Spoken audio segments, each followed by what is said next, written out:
अच्छा जी, तो अब हम एक पेंडुलम तैयार करते हैं, देखते हैं कि कैसे बनाया जाता है पेंडुलम। बहुत आसान है, कोई ऐसी मुश्किल बात नहीं है। आते हैं माया पर अपने, और हम ले लेते हैं एक अदद सिलेंडर। ठीक है, हमने सिलेंडर लिया, हम जाते हैं और इसको हम हाइट इसकी कर देते हैं लेट्स से 5, हम रेडियस इसका कर देते हैं 0.4, और इसको हम रख लेते हैं यहाँ पर। ठीक है, बेस में, ठीक है, बिल्कुल। और इसके बाद हम लेते हैं एक अदद स्फेयर। ठीक है, वो जो सेंटर में हमारे आए हैं ये सही है। अगर इसको हम थोड़ा कम करना चाहें कर लें, आपको जैसा भी मुनासिब लगे। तो ये हमने कर लिया। इसके बाद हम इन दोनों को सिलेक्ट करते हैं। ठीक है, दोनों को करने के बाद कंट्रोल डी, इसको ऊपर लेकर आते हैं, और अब इस स्फेयर को भी हमने उसी के लिहाज से यहाँ रख लिया। ठीक है, और फिर हमने एक और डुप्लीकेट इसका ले लेते हैं। अब जितना भी बड़ा आपको ये पेंडुलम बनाना है, यहाँ पर है कि आप कितना मुश्किल काम करना चाहते हैं। जितना ज़्यादा आप बड़ा पेंडुलम बनाएंगे उतनी ज़्यादा आपको पेरेंट चाइल्ड चीज़ें जो है उसको मूव करना पड़ेगा। तो ये आपकी अपनी मर्ज़ी पर है। तो मैं लेकिन फ़िलहाल बस 1 2 3 काफ़ी है, ये बना लेता हूँ। और उसके बाद बस मैं सिर्फ एक स्फेयर को लेता हूँ और इसको मैं आखिरी इस पे रख देता हूँ। और ये रखने के बाद मैं क्या करता हूँ, एक मेन पेरेंट जो मुझे बनाना है वो मैं बना लेता हूँ एक अदद क्यूब लेकर उसको। ठीक है, अब ये आपकी अपनी मर्ज़ी है कि आपको पेंडुलम का कोई ख़ास डिज़ाइन चाहिए तो वो आप क्या इसमें करेंगे। आप चाहें तो बहुत बड़ा इसको एक पेंडुलम ऊपर मेन पेरेंट रख लें, मुझे ज़रूरत नहीं है, मैं छोटा सा ही बनाऊँगा। हाँ, यहाँ जाकर इसको ज़रूर मैं थोड़ा-सा बड़ा कर दूँगा कि कभी अगर मुझे इस तरह से पेंडुलम को देखना पड़े तो बुरा ना लगे। मैं इसलिए इसको भी थोड़ा-सा यहाँ पर दे देता हूँ। और इसके साथ बस टच हो जाए काफ़ी है। ठीक है, अच्छा ये हो गया हमारे पास मॉडलिंग हमने जब कर ली। तो अब एक इम्पॉर्टेंट चीज़ होती है, जब भी आप कोई चीज़ मॉडल कर लें तो उसको फ्रीज ट्रांसफॉर्म ज़रूर कर दिया करें। फ्रीज ट्रांसफॉर्म और हिस्ट्री डिलीट ज़रूर कर दिया करें, और सेंटर पिवट कर दिया। ये 3 चीज़ें जो कि होनी चाहिए। तो करता है क्या फ्रीज ट्रांसफॉर्म, मैंने शायद नहीं बताया पहले, लेकिन चलिए ये चीज़ें जो पेंडुलम बनाने का मकसद ही ये है कि आपको कुछ थोड़ी बहुत माया की चीज़ें जो है ना वो भी समझ में आती रहें, बताता रहूँ साथ साथ। तो देखें फ्रीज ट्रांसफॉर्म क्यों करना ज़रूरी है कि देखें ये मेरा एक मॉडल कंप्लीट हो गया है। अब मुझे ये करना है बस कि भाई ये जो चीज़ें जहाँ पर ही अपनी जगह रहनी चाहिए। फिलहाल अगर मैंने इसको रीसेट करना है और उसको इसकी डिफ़ॉल्ट पोजीशन पे ले जाना है, और मैं अगर इसको ज़ीरो कर दूंगा तो क्या होगा, ये नीचे चला जाएगा, जो कि गलत है। नहीं होना चाहिए, इसको हमेशा यहीं रहना चाहिए। उसी तरह अगर इस स्फीयर को मैं उठाकर सारे इसके ट्रांसलेट ज़ीरो कर दूंगा तो नीचे चला जाएगा, गलत है, नहीं होना चाहिए। तो मुझे पता है अब ये जो इनकी पोजीशन है ना, ये पोजीशन इनकी डिफ़ॉल्ट पोजीशन है मेरे लिए। ठीक है, यहीं पर इनको जब मैं ज़ीरो करूँ ये सब अपनी जगह पर आ जाएँ। सही है, तो अभी अगर मैंने सबको उठाकर फ़र्ज़ करें ज़ीरो कर दिया तो हमारा पेंडुलम कुछ ऐसा हो जाएगा, सारी चीज़ें तहस-नहस हो जाएँगी। तो इसलिए जब मैं फ्रीज़ ट्रांसफ़ॉर्म करूँगा, ये मैंने एक बटन बनाया हुआ है यहाँ पर, हिस्ट्री डिलीट करना, ये डिलीट हिस्ट्री, फ्रीज़ ट्रांसफ़ॉर्म और सेंटर पिवट, ये तीनों बटन हमेशा आपके पास कस्टम शेल्फ पे मौजूद होने चाहिए। और जब भी आप कोई मॉडल बना लें तो इन तीनों को आँख बंद करके टक टक टक कर दिया करें, बस दबा दिया करें इसको। तो अब मैं जैसे ही फ्रीज़ ट्रांसफ़ॉर्म करता हूँ इसको सिलेक्ट करके, तो आप देखें जितनी वैल्यूज़ हैं जो मैंने छेड़ी थी है बनाने के लिए, ख़राब की थी, वो सब डिफ़ॉल्ट के तौर पे रीसेट हो जाएँगी, ये चेक करें। ठीक है, जैसे कि ये यहीं पर बना हो। जब आप कोई चीज़ क्रिएट करते हैं, कोई भी चीज़ क्रिएट करते हैं, मैं टॉरस क्रिएट करता हूँ तो ये आप देख रहे हैं जो डिफ़ॉल्ट वैल्यूज़ हैं, ये डिफ़ॉल्ट वैल्यूज़ अब फ्रीज़ ट्रांसफ़ॉर्म करते साथ ही इसकी हो गई हैं। ठीक है, हिस्ट्री भी साथ आ जाती है, तो इसको डिलीट करना ज़रूरी है, आखिर में हिस्ट्री डिलीट कर दिया करें। सेंटर पिवट बहरहाल सेंटर है, लेकिन हो सकता है सेंटर कभी आउट हो जाए, तो इसको भी दबा दिया करें बटन को। और आखिर में आप हिस्ट्री डिलीट कर दें तो इस तरह की जितनी फजूल हिस्ट्री आ जाती है ये हमारे पास डिलीट हो जाए। सही है, तो ये काम हम सबके साथ करेंगे। सबको सिलेक्ट करते हैं, freeze transform, centre pivot, delete history. ठीक है, अब ये ऑप्शंस हैं कहाँ कहाँ पर। हिस्ट्री जो है हमारे पास ये एडिट में, डिलीट बाय टाइप में, यहाँ हिस्ट्री मौजूद है। मैंने शेल्फ में डालना इसको बताया था अपने पुराने लेक्चर में कि किस तरह से हम यहाँ की चीज़ का शॉर्टकट शेल्फ में बना सकते हैं। दोबारा बता देता हूँ खाली कि आप उस ऑप्शन पे जाएं एक दफ़ा और जाकर कंट्रोल शिफ्ट के साथ जो भी शेल्फ आपका सिलेक्टेड है वहाँ पर ये आ जाएगा। आपने आप उस ऑप्शन पे गए और जाकर आपने कंट्रोल शिफ्ट प्रेस करके इसके ऊपर क्लिक किया तो यहाँ पर ये इसका बटन आ गया। पहले से मौजूद है तो लिहाजा इसको मैं उठाकर मिडिल माउस बटन से डिलीट कर देता हूँ। मेरा वो कहाँ गया ट्रैश। अच्छा जी कोई बात नहीं, मैं यहाँ से इसको राइट क्लिक करके डिलीट कर देता हूँ। ठीक है, तो ये हमारे पास डिलीट हो गया। और उसी तरह फ्रीज ट्रांसफॉर्म आपका कहाँ पर है, मॉडिफाई में जाएंगे तो ये फ्रीज ट्रांसफॉर्मेशन है। और इसी तरह कंट्रोल शिफ्ट के साथ आप क्लिक करेंगे ये भी आ जाएगा और सेंटर पिवट भी आपको मॉडिफाई में ही मिल जाएगा। ठीक है, तो ये हमने इसको कर दिया फ्रीज ट्रांसफॉर्म, सेंटर पिवट और हिस्ट्री डिलीट करके इसको हमने फाइनल कर दिया। अच्छा अभी अब क्या है, अब एक छोटी सी चीज़ है जो मैं बता दूं कि थोड़ा सा सिर्फ इसमें खूबसूरती ऐड करनी है। यार ग्रे ग्रे सा ना बड़ा फीका फीका सा कलर होता है, तो ये हम अभी कर लें। ये सारी चीज़ें जितनी है ना बेहतर है। तो मैं कहता हूँ ठीक है यार, ये जो मेरे पास स्फेयर्स हैं ये किसी एक कलर के हो, मैंने सबको सिलेक्ट किया, साइन न्यू मटेरियल लैम्बर्ट करता हूँ और लैम्बर्ट मैं कौन सा कलर दूं भाई, कोई भी कलर दे देता हूँ यार। मैं ऐसे ही एक कलर दे देता हूँ, थोड़ा सा डार्क ब्लू दे देता हूँ। मुझे ब्लू कलर पसंद है यार, आज टी शर्ट भी मैंने ब्लू पहनी भी है तो मैं इसको डार्क ब्लू कलर दे देता हूँ। और इनको मैं सिलेक्ट करके कलर दे देता हूँ एक और, असाइन न्यू मटेरियल लैम्बर्ट ही असाइन करते हैं और इसको मैं दे देता हूँ ब्लू ही देता हूँ लेकिन लाइट ब्लू थोड़ा सा। ठीक है, एक ही कलर में रहते हुए। तो ये हमारे पास कुछ इस तरह का बन गया। ये जो है इसको भी चले लाइट ब्लू ही दे देते हैं जो हमने नीचे रखा है, बहुत ज़्यादा हम उसमें नहीं जाते। लैम्बर्ट 3 हमने लास्ट अप्लाई किया था। तो ये हमारे पास एक थोड़ा सा कलरफुल सा ऐसे ही यार बस बना लिया। आप चाहें तो कुछ और आप जिसकी ज़्यादा अच्छा कलर सेंस हो शायद ज़्यादा बेहतर बना लें। जो मुझे समझ आया मैंने बना लिया, सिर्फ मेरा मकसद था आपको ये बताने कि कलर कैसे अप्लाई होता है, तो मैंने कर लिया। तो ये अब हमारे पास एक कलर अप्लाई हो गई। ये बहुत ज़रूरी है मॉडल के बाद ही आप करने, क्योंकि इसके बाद हम जो काम करेंगे उसके उसके बाद कलर्स अप्लाई करने में आपको बहुत तकलीफ हो सकती है, तो बेहतर है अभी आप कर लें। अच्छा जी, अब जैसा कि मैंने शुरू में बताया था कि फॉलो थ्रू हम बनाने जा रहे हैं, वो समझने जा रहे हैं। और फॉलो थ्रू में पेरेंट और चाइल्ड का रिलेशन होता है, मूवमेंट में होता है। तो उस मूवमेंट वाले रिलेशन को दिखाने के लिए मॉडल में भी पेरेंट और चाइल्ड हमें बताना पड़ेगा कि कौन किसका चाइल्ड है कौन किसका पेरेंट है। ठीक है, तो वो चीज़ हम समझने की कोशिश करते हैं कि किस तरह से असाइन किया जाएगा। तो फिलहाल हम सबसे आखिर से चलते हैं। हमारा मेन पेरेंट ये होगा वैसे तो, क्योंकि ये मूव करेगा तो नीचे तमाम चाइल्ड मूव करेंगे। और लेकिन जब हम पेरेंटिंग करने जाएंगे तो हम रिवर्स करते हैं, हम सबसे पहले सबसे आखिरी बच्चे को सिलेक्ट करते हैं, मतलब आखिरी चाइल्ड हम सिलेक्ट करते हैं और उससे हम रिवर्स आना शुरू करते हैं और आते आते आखिरी अपने पेरेंट तक जाते हैं। तो ये सबसे आखिरी चाइल्ड है हमारा, इसको हमने सिलेक्ट किया और इसको हमने बोला कि बेटा तुम जो हो ना वो इसके बच्चे हो। ठीक है, ये तुम्हारा पेरेंट है। तो पहले हमने बोला इसको सिलेक्ट किया, तुम जो हो इसके चाइल्ड हो। तो इन दोनों को पकड़ के हमने क्या किया, पी प्रेस किया। पी का मतलब होता है पेरेंट कर देना। ठीक है, तो हमने इसको पेरेंट कर दिया एक पी, पी के साथ जिसको हम पी पेरेंट कहते हैं, बस के पी पेरेंट है। आगे कोई एक और पेरेंट है वो मैं बताऊंगा, लेकिन फिलहाल हमने इसको पी पेरेंट कर दिया। तो ये जो है अब इसका चाइल्ड हो गया। अगर अब आप इसको आउटलाइनर में देखेंगे ना तो आपको ज़्यादा मैं बेहतर समझा सकूंगा। एक और चीज़ क्या हुआ, अभी जैसे आपको सारी चीज़ें जो है ना अलग अलग नज़र आ रही हैं आउटलाइनर में। ठीक है, हमारे पास जितनी भी चीज़ें, क्यूब है, ये स्फेयर है, ये सिलेंडर है, सब अलग अलग है। इस स्फेयर को मैंने इस सिलेंडर का चाइल्ड कर दिया है, तो क्या हुआ, ये स्फेयर जो है ये अपने चाइल्ड के अंदर घुस गया यहाँ पर। ठीक है, अब आपको ये स्फेयर इसके अंदर नजर आएगा।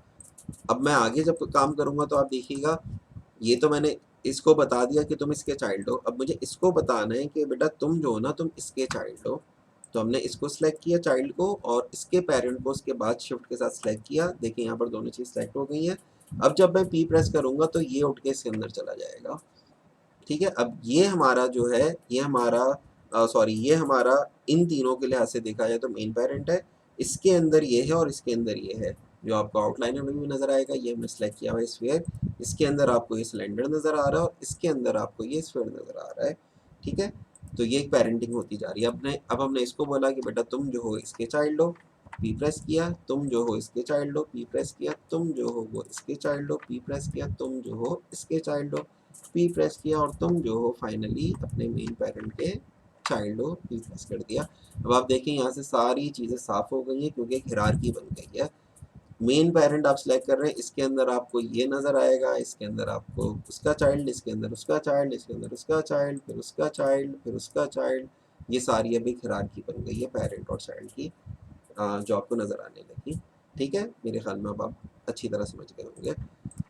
तो ये जनाब हमारे पास अब एक चीज़ बन गई कि मेन पेरेंट मूव कर रहा है तो उसके साथ उसके चाइल्ड मूव करेंगे, जैसा कि मैंने शुरू में बताया कि जब पेरेंट मूव करेगा तो चाइल्ड का मूव करना ज़रूरी है, लेकिन अगर चाइल्ड मूव करेगा तो फिर पेरेंट का मूव करना ज़रूरी नहीं है, पेरेंट मूव नहीं करेगा। चाइल्ड की हरकत का असर पेरेंट पे नहीं होगा, लेकिन पेरेंट की हरकत का असर चाइल्ड पे ज़रूर होगा। ठीक है, तो यही चीज़ हमें अब यहाँ पर नज़र आने लगी है। अच्छा जी, अच्छा अब एनिमेशन में ना एक बड़ा ख़ास बात है कि आप ना मैश को एनिमेट ना करो। आपको अगर कोई चीज़ एनिमेट करनी है ना तो बेहतर है उसका एक कंट्रोलर लगा लो, और कंट्रोलर आप कर्व्स की सूरत में लगाओ, कर्व्स को लगाकर आप उसको एनिमेट करो। यहाँ पर हमारे पास मैश है, बेहतर है हम इसको हम एनिमेट कर तो सकते हैं, ऐसा नहीं कि आपको माया मना करेगा, कभी भी नहीं करेगा, लेकिन बेहतर है कि ना किया जाए। ठीक है, तो हम इस पर क्या करेंगे, कर्व्स लगा देते हैं ताकि हम उसको एनिमेट कर सकें। कर्व के लिए हम क्या करते हैं, क्रिएट पे जाते हैं, नर्व्स प्रिमिटिव से, और यहाँ पर हमने सर्कल ले लिया। तो ये हमारा एक पहला कर्व है, ये लगा हमारे पास। इसका हम लेते हैं डुप्लीकेट और इसको उठाकर रख देते हैं इसके सेंटर पे, इस वाले स्फीयर के बिल्कुल सेंटर में रखना है। ये सेंटर की लाइन है ना, ये रही स्फीयर की, इसके साथ इसको हम मैच कर लेते हैं। ठीक है, इसका फिर कंट्रोल डी किया और अब जाकर इसको हमने इसके सेंटर में रख लिया। ठीक है, फिर अपने कंट्रोल डी किया, इसको जाकर हमने इसके सेंटर में रख लिया, और उसके बाद आखिरी जो है हम इसको भी ले लेते हैं। इसको हम सेंटर में रखें ना रखें कोई ख़ास फ़र्क नहीं पड़ता, लेकिन चलें रख लेते हैं फिर भी। और ये हमने इसको थोड़ा सा बड़ा भी कर लिया क्योंकि ये इसके साथ है। थोड़ा सा काम करते हैं ना, खूबसूरत बनाते हैं, जब बनाने बैठे हैं तो अच्छा कर लें थोड़ा सा और। तो इसको मैं इसके हिसाब से थोड़ा सा मॉडिफाई कर रहा हूँ।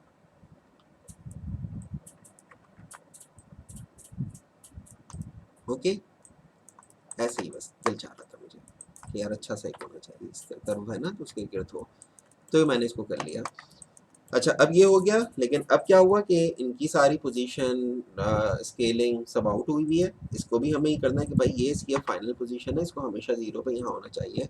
तो अब हम क्या करेंगे, कर्व्स को सारे कर्व्स हम सेलेक्ट कर लेते हैं। ठीक है, और बेहतर ये है कि सारे ऑप्शन सब ऑफ करके सिर्फ कर्व ऑन करते हैं, सबको ड्रैग करके सेलेक्ट कर लें ताकि कोई कर्व आए नहीं। ये मैंने बिला वजह लगा दिया, इस कर्व की ज़रूरत है नहीं, आखिर वाला ही मूव करके क्या करेगा जब इसके नीचे कुछ मौजूद ही नहीं है। तो इसको डिलीट करता हूँ, सारे सेलेक्ट किए बाकी, और वही हमने फ्रीज ट्रांसफॉर्म किया, सेंटर पिवट किया, हिस्ट्री डिलीट कर दी, सबका कर देते हैं। फाइन, तो ये हमारे पास अब एक चीज़ आ गई। अब हम इनकी भी पेरेंटिंग करेंगे। ये इसका चाइल्ड है पी, ये इसका चाइल्ड है, दोनों को सिलेक्ट करके पी, और ये जो है ये इसका चाइल्ड है, पी प्रेस कर लिया। तो अब हमारी कर्व की भी जो हिरार्की बन गई है, और एक पेरेंट चाइल्ड रिलेशन बन गया है कि मैं मेन पेरेंट मूव करूंगा तो नीचे चाइल्ड मूव करेंगे, इसको मूव करूंगा तो इसके चाइल्ड मूव करेंगे। तो ये चीज़ हमारे पास आ गई। सही, अब इसके साथ ये कैसे मूव करेंगे, इसका क्या तरीका है, जो मैंने आपसे अभी थोड़ी देर पहले कहा था कि एक और पेरेंटिंग होती है जो मैं समझाऊं।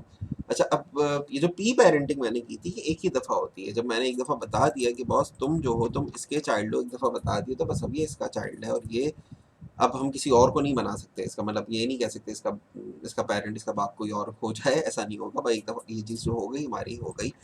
तो लेकिन हमें करना ही है कि यार ये वाला स्फीयर जो है ना ये इसके साथ मूव होना चाहिए, इसके इस कंट्रोलर को मूव करें तो ये मूव करे ना, क्योंकि हमने कहा हमें तो कंट्रोलर एनिमेट करना है, मैश एनिमेट नहीं करना।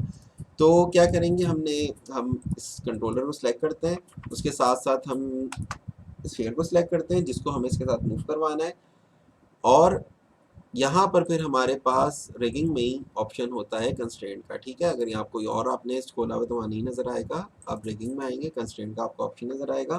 तो आपने कर्व सेलेक्ट किया, स्फीयर सेलेक्ट किया, कंस्ट्रेंट में गए, पेरेंट कंस्ट्रेंट, ये पेरेंट कंस्ट्रेंट है, ये वो पी वाला कंस्ट्रेंट नहीं है, पेरेंट कंस्ट्रेंट है। तो जनाब पहले मैंने अपने पुराने लेक्चर में बात कही थी कि जब भी आपको माया में कोई ऐसा ऑप्शन नज़र आए जिसमें सामने बॉक्स हो, तो आप उस बॉक्स में पहले चले जाएं, और ख़ास तौर पे किसी ऐसे कंप्यूटर पे जिस पे माया कोई और भी यूज़ करता हो, तब तो बहुत ही ज़रूरी है कि आप उसके ऑप्शंस में जाएं और उसको एक दफ़ा रीसेट कर लें, क्योंकि हो सकता है किसी ने लास्ट टाइम इसमें चेंजेस करके सेव करवा के रख दिया हो, तो आपको वो चेंजेस के साथ मिलेगा। तो इसलिए आप इसको रीसेट कर लें और क्लोज करते हैं, ठीक है। अब मैं जाऊंगा कंस्ट्रेंट में और उसको पेरेंट कर देता हूँ। पेरेंट ये जो इसकी वैल्यूज ट्रांसलेट एक्स और वाई जो ये जब पेरेंट होते हैं तो ब्लू हो जाते हैं, ये एक निशानी है पेरेंटिंग की। तो कोई भी ऑप्शन आपको कहीं पर ब्लू नजर है, जिस तरह की लगाने में वो ऑरेंज कलर का हो जाता है ना, पिंक या ऑरेंज जो भी आपके, तो वो कीज की निशानी है, ब्लू जो है वो पेरेंट कंस्ट्रेंट की निशानी है, ठीक है। अब अगर मैं इसको मूव करूंगा तो उसके साथ वो स्फीयर मूव होगा, और जब वो स्फीयर मूव होगा तो उसके चाइल्ड भी मूव होंगे। सेम चीज़ हम इसके साथ करते हैं। हमने ये वाला कंट्रोलर सेलेक्ट किया, उसके साथ स्फीयर सेलेक्ट किया, कंस्ट्रेंट और पी पे हमने जाके क्लिक कर दिया। अच्छा, अब ये जो पी है ना, बेसिकली पी ये जो मैं पेरेंट कंस्ट्रेंट कर रहा हूँ, ये एक कमांड है जो हम कमांड दे रहे हैं, ठीक है। कमांड एक चीज़ कमांड होती है, एक टूल होती है, मुख्तलिफ चीज़ होती है और बहुत सारी कमांड होती है इसमें। तो जैसे हिस्ट्री डिलीट करना एक कमांड है, बहुत सारी और भी हमारे पास कमांड होंगी। तो कमांड एक दफ़ा आपने जब अप्लाई कर दी ना, दूसरी दफ़ा जब आपको अगली दफ़ा वही कमांड रिपीट करनी है, तो अपनी लास्ट कमांड जो भी आपकी लास्ट कमांड है वो रिपीट करनी है ना, तो आपको बार बार वहाँ जाने की ज़रूरत नहीं है। उसका एक शॉर्टकट है हमारे पास, जिसको जो बटन है हमारे पास जी का, ठीक है। तो अगर हम जी प्रेस करते हैं, हमने इसको सिलेक्ट किया, इसको सिलेक्ट किया, मैं यहाँ नहीं जाऊँगा क्योंकि लास्ट मैं ये कमांड बता चुका हूँ माया को कि मेरी लास्ट कमांड थी वो पेरेंट कंस्ट्रेंट थी, उसको रिपीट कर दो लास्ट कमांड को। तो मैं सिंपल जी प्रेस कर दूंगा, तो देखिए ये पेरेंट हो गया, वो लास्ट कमांड मेरी रिपीट हो गई।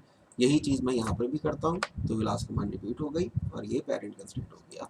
तो ये अब मेरा एक सेटअप बन गया अच्छा सा, ठीक है। और एक आखिरी चीज़ मैं बस यही करूँगा कि मैं जितने भी मेरे ये मैश है, मेरा जितना भी, इन सबको मैं सिलेक्ट करता हूँ और एक काम आखिरी करता हूँ, मुझे पहले कर लेना चाहिए था लेकिन चले अब की कर देता हूँ। इनको मैं लॉक कर देता हूँ, ठीक है, क्योंकि मुझे इनको एनिमेट नहीं करना, मुझे एनिमेट इनको करना है, सही। इनको मैं लॉक कर दूँ, बहुत ज़रूरी है, क्योंकि कभी आपने अगर गलती से इनको मूव कर दिया इधर उधर और पेंडुलम टूट गया एक दफ़ा, तो फिर ये फाइल आपसे गलती से सेव हो गई, पेंडुलम इधर उधर हो गया, ख़राब हो जाएगा पूरा आपका सेटअप और आपको दोबारा बनाना पड़ेगा। तो इसलिए मैं इसको लॉक कर देता हूँ ताकि ये गलती से भी मुझसे मूव ना हो, ठीक है। उसी तरह यहाँ पर भी आप अगर इसको रखना चाहें, बाकी वैसे तो हमारे जो इसमें काम की चीज़ है वो सिर्फ एक ये रोटेशन है, बाकी कुछ नहीं है। तो इसलिए अगर आप ट्रांसलेशन वाले को हटाना चाहें तो आप राइट क्लिक करके इसको लॉक एंड हाइड कर सकते हैं कि वो लॉक भी हो जाए, हाइड भी हो जाए, हट जाए यहाँ से। इसको हमें स्केल भी कभी नहीं करना, इसको भी हम लॉक एंड हाइड कर देते हैं सिलेक्टेड, तो सिर्फ हमारे पास रोटेशन रह जाएंगी। तो ये चीज़ भी अगर हम करना चाहें तो कर दें, मसला नहीं है। बाकियों के साथ भी कर देते हैं कि हमें इसको ट्रांसलेट नहीं करना अगर कभी भी, तो लॉक एंड हाइड, और स्केल को भी हम लॉक एंड हाइड कर देते हैं, और इसके साथ भी हम ऐसे ही करते हैं लॉक एंड हाइड, और इसको भी हम लॉक एंड हाइड सेलेक्टेड कर देते हैं। तो अब हमारे सिर्फ इसमें रोटेशन हमारे पास रहेगी, बाकी चीज़ें हमारे पास नहीं है। इसको क्योंकि हम ट्रांसलेट भी करेंगे और सब कुछ करना है, तो इसको हम ऐसे ही रहने देते हैं। हर तरह से इसको स्केल करने की ज़रूरत नहीं है, वरना ये फिर बाकी ख़राब होंगे। तो बेहतर ये कि आप स्केल जो है आप इसका भले आप लॉक एंड हाइड कर दें या सिर्फ लॉक कर दें, जो भी आपकी मर्ज़ी है। तो ये हमारा अब एक पेंडुलम तैयार हो गया है जिसको हम मूव कर सकते हैं आगे जाकर।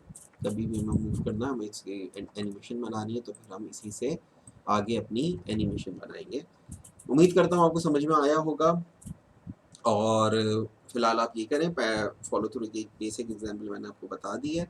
आगे हम इसकी पेंडुलम की मूवमेंट में जाएंगे, तो फिलहाल इतना काफ़ी है। नेक्स्ट लेक्चर में इसको मूव करते हैं। थैंक यू वेरी मच, अल्लाह हाफिज़।